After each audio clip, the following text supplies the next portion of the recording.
Velkommen til Lyngby Gymnasiums introduktionsvideo til LabQuest 2 dataopsamler.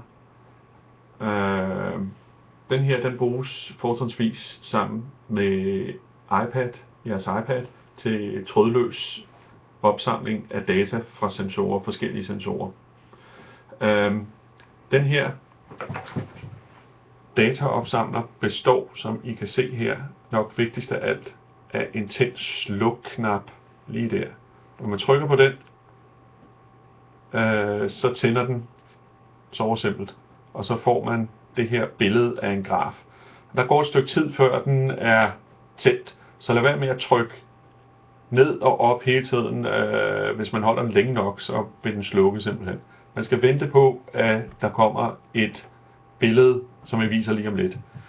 Bag på LabQuest 2 kan I se, at der er, hvis man er heldig, og der ikke er nogen elever, der har glemt at sætte den tilbage, så sidder der en lille pegepind her, som man bruger i forbindelse med den her touchscreen, der er her.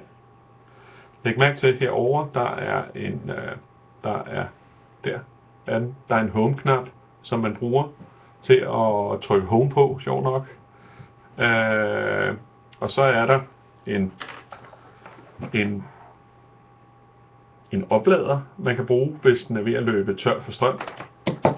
Foregår ved, at man sætter den ind her, og så sætter man den i et stik simpelthen.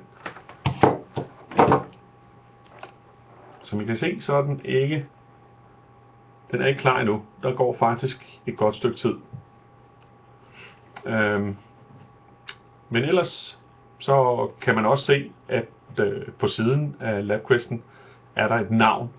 Det navn skal I bruge senere, når I skal navngive jeres LabQuest, så I kan finde den på jeres iPad.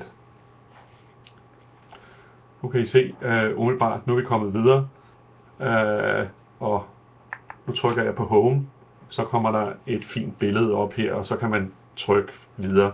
Når man skal slukke igen, kan man holde tænd-sluk-knappen nede her